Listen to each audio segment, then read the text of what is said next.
Well, Gareth, we left off last time talking about an unbeaten December. That good form continued into January, another 5 games unbeaten, but you had to contend with the loss of two key players, Josh Scowen and Paris Cowan-Hall. Yeah, both have done fantastic. Josh has been at this club for a while, and the first thing I did when I got the manager's job, I remember, was get Josh going back from Eastbourne Borough, where he'd been outstanding. And obviously every manager has their own opinion and the way they want to play, but I always was impressed with Josh. I liked just the way he trained, the way he would snap people in half in the midfield there, just for the team to get the ball fairly, I might add, and he's a great player. Scampered around the midfield and broke a lot up. So he turned a few heads, and obviously with his contract being up in the summer, it was difficult once the bigger clubs come calling to keep hold of him. And I think Andrew had various offers, but I think the one that came up was Barnsley, and great move for Josh. And since then he's gone on to do great things up there. And I always knew that Josh could be this player that he was and is going to be. So, and then Paris soon after, went to Millwall. Really proud of that one, because Paris was sort of not going anywhere at Plymouth. He needed a home. He needed just a little bit of love, and to get the best out of Paris Cowan-Hall was great to see.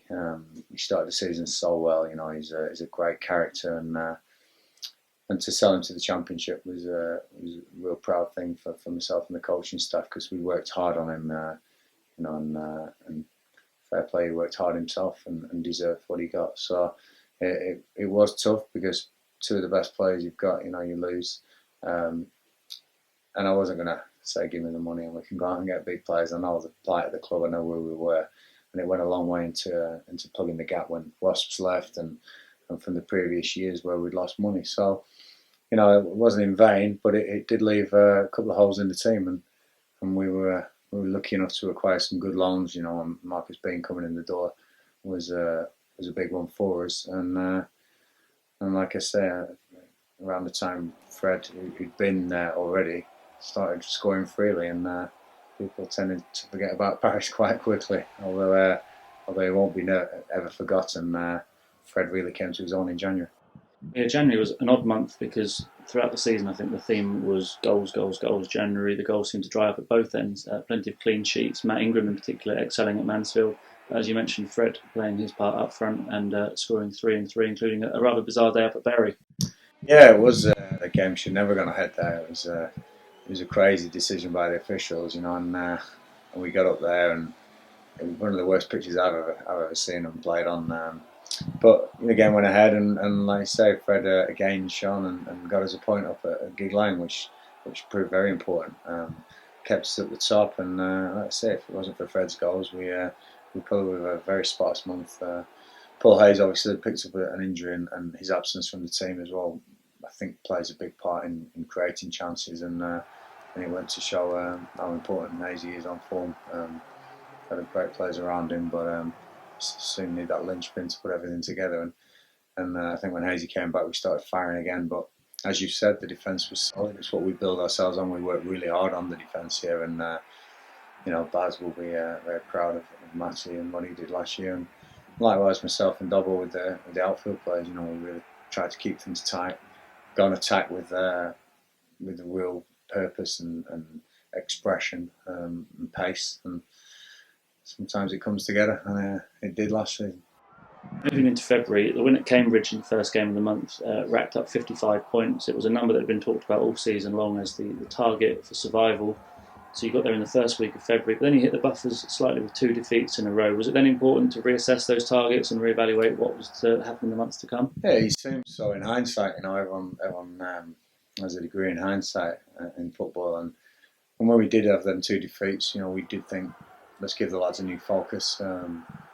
Let's go for promotion. We'd achieved what we wanted to achieve, 55 points. That was always the aim, and that was a serious aim. We did never wanted to entertain going to Wembley or getting promoted. We wanted to stay in the Football League and build this club and build it slowly.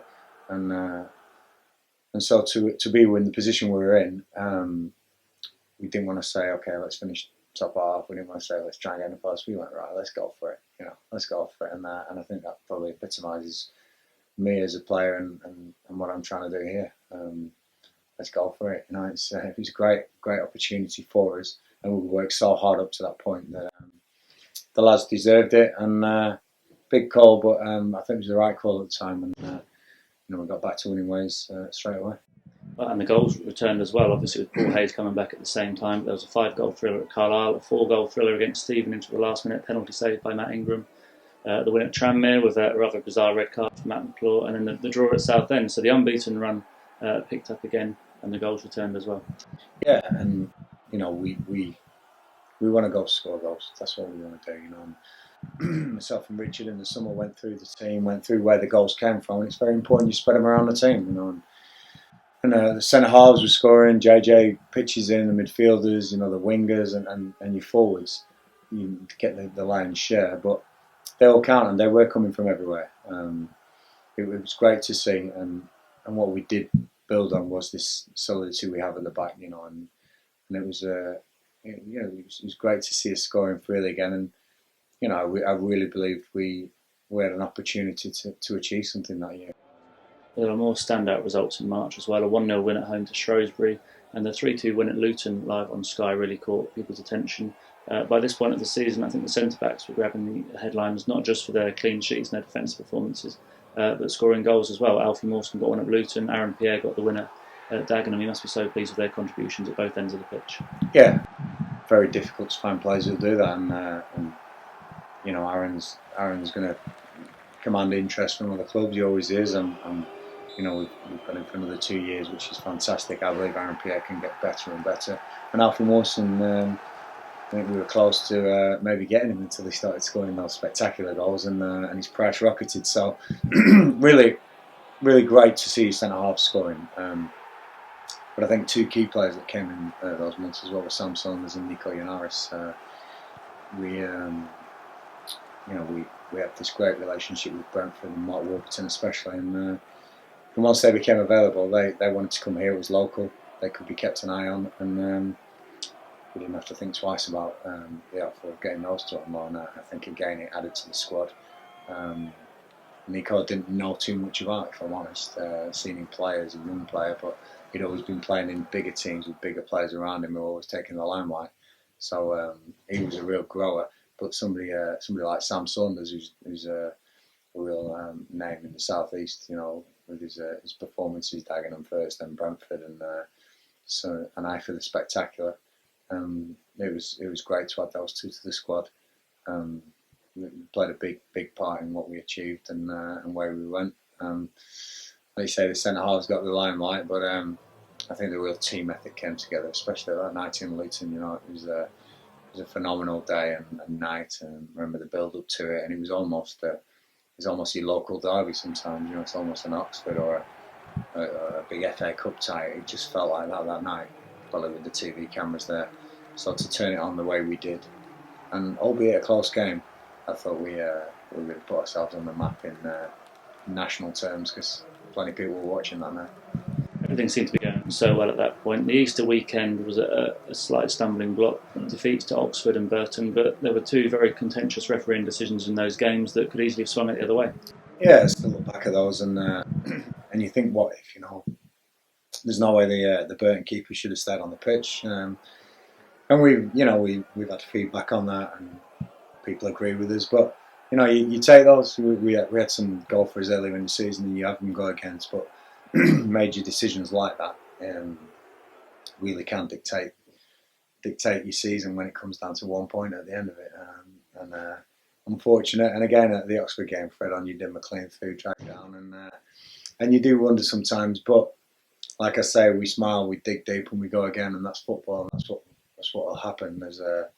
There's always those decisions, and they're part of the package that comes, and when we calculate where we could be, what we could achieve in a season, they come into that. Unfortunately, they both came very close together in 2 games where we got beat. But it was ironic, the Burton keeper picked Aaron Pierre's header out of the bottom corner in about 89th minute, when maybe we should have been against 10 men. But the spirit and character of the boys to bounce back after those and after the decisions, I think is something special, something we want to keep and we want to bring into this year. Oh yeah, that character showed itself once again. Winners against Cheltenham and a crazy night to be remembered against Exeter with a late winner.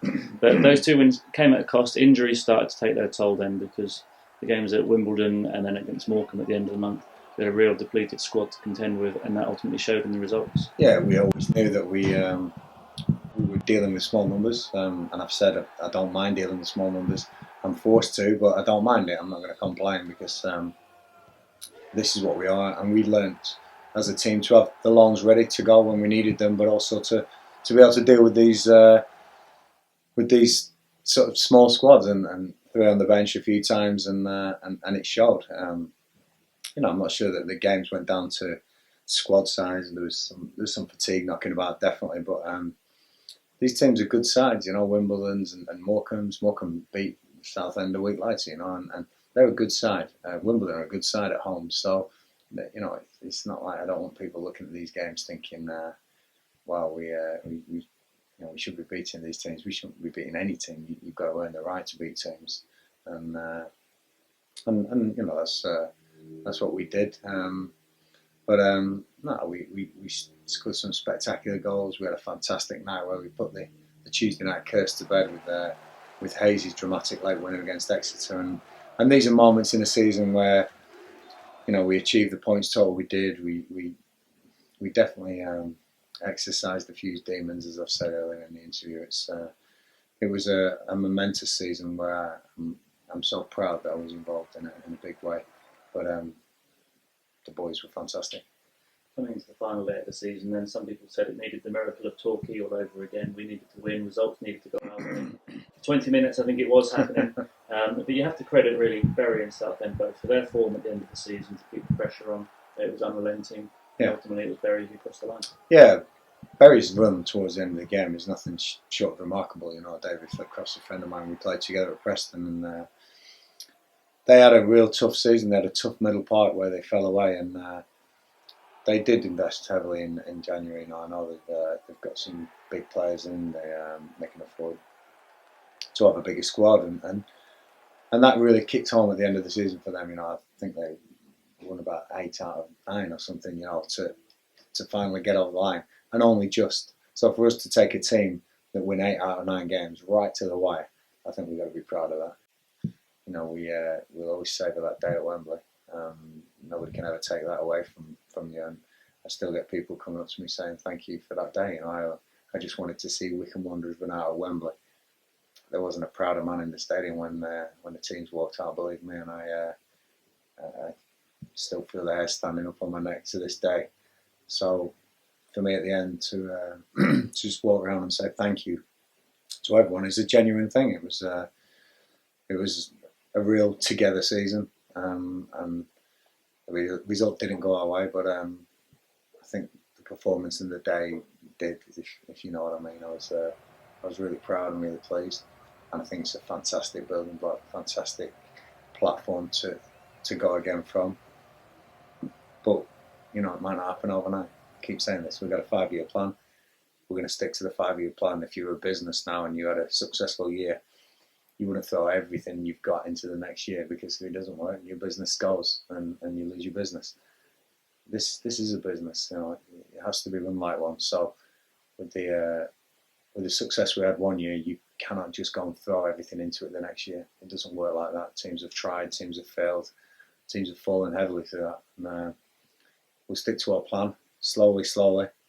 But if I can give people more days like Wembley, more days like Exeter, more days like Luton, I'm sure they'll be appreciative of those days. Well, absolutely. I mean, the playoffs put Wycombe Wanderers back onto the map, I think, locally and nationally as well, with the attention. How hard was it to keep the players' feet on the floor, knowing that the ultimate prize was Wembley and everything that came with it? But those 2 games against Plymouth needed a great deal of effort to see the result through. Again, they're going to Plymouth, such a huge side. We prepared in the way that we always do on away trips. It's a little bit different, but it worked a treat, and to go 3-0 up so quickly was a dream. I remember pinching myself, thinking, "Wow, this is amazing." 3-0. But always with the knowledge that this was a tough side. Clontarf got away from home, 15,000 fans dressed in green, and the introduction of one of our players now, Jason Bantam, was the turning point in the game, I thought. So to bring a 3-2 lead home, a bit nervy, but you know, I would have taken a 1-0, and I said that on the night. I'd have taken a 0-0, maybe a 1-0 defeat. So to be up, we had the momentum, we had the win. And at home, there wasn't a happy man in the stadium when Jason Bantam wasn't playing. So I was really pleased to see that he wasn't on the starting 11, and we could go about our business again like we've done at Home Park. We managed to go up again. Set plays have been huge for us this season. They will be again next season. This is League Two. You need to work on those, and like you say, we got over the line, and the pitch invasion. You know, you put up a game along with the Wembley day, with the days I've mentioned, because to run on a pitch knowing that you've achieved something. The last time it happened to me was I think it was Preston North End when we beat Torquay in the semi-final in 1993-4 season. Ironically, to face Wycombe Wanderers in the final, but you know, those days are what it's about. People look at the big picture. People will come and people will go, but the true Wycombe Wanderers fans, they'll know what I'm feeling. They'll know what they felt that night, and I want to give them plenty more of that. And I'll be doing my absolute best to do that. Talking about preparations for the semi-final, going into Wembley, you had a bit of a headache, we understand, because all the team were dressed in matching suits and trousers, and the eagle-eyed amongst the supporters noticed a fashion change for you at half-time at Wembley. Is that superstition? It wasn't superstition. It was me thinking, we haven't played anything like we can in the first half. I'm going to change my shirt here and put my lucky shirt on. So the blue was something that people have come to see me in, and fair play to those who saw it, because I don't even think the TV cameras picked up on that one. But I thought, you know, I'd try anything just to get that result. So change his shirt, might have done it, and lo and behold, we scored the free kick. But maybe I should have stripped off totally after that and took the focus off the pitch. But fantastic day, you know. The boys gave everything. You got players being carried off the pitch. You know, Sam Saunders was a terrible loss at the start of the game, and I felt for him so bad. But then you have players like Nico Yanaris, you know, couldn't walk at the end. He had to be dragged off the pitch, and that for me as a manager, you cannot ask any more. You know, you can't ask any more when he walks past me and says, "Gaffer, I can't move anymore. I've given you everything. What more can I say?" You know, that's what we are here, and that's what we will be again, and that's what my teams will always be. And you know, Stevie coming on, playing through hamstring injuries, and it just makes me so proud to be the man who led Wycombe Wanderers out of Wembley and played a bit part compared to the players, but still fantastic moment. And you know, the penalties, it's a lottery, and I actually remember saying to Phil Brown, "Let's just stand together here, because our God boys are giving everything together. I'm not going to cheer in your face, and I'm sure you're not going to do it in mine. If somebody wins a penalty shootout, this could go either way." And he said, "Yeah, good idea." So we just stayed close and just congratulated each other, and well done Southend. You know, they've gone up on penalties. Could have been us, just by a little twist of fate. We go again in League Two, and I can't wait.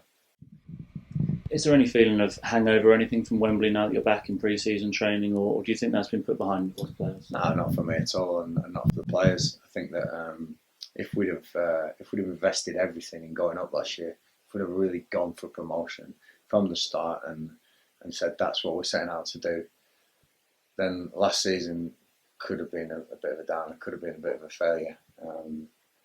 The word I don't like using at all in football, but we didn't set out to do any of those things. So last season's nothing but a huge success for me. So no hangover. I think we can go the other way. We just had our first drink. There's no way we're going to have a hangover of that one. But you know, I'd like a hangover in a few years' time, big one. But when we're going for bigger and better things, but we've just started. I really believe that. It took a couple of years to get going. I've always said managers will they'll need time. They will need time. You get the lucky ones who can go in there and go get it right from the start. But with 80, I think 81 managers sacked since I took over, or sacked or replaced, that statistic just speaks for itself. 81 changes in management staff in the football in football in this country. It's crazy to think that. So managers do need time, and it took me 18 months really to get my team, my philosophies. There was players there from the start who I wanted and knew would do it for me. But there was a few I needed to change. There was a few we needed to get in just to survive that season. And we did all that.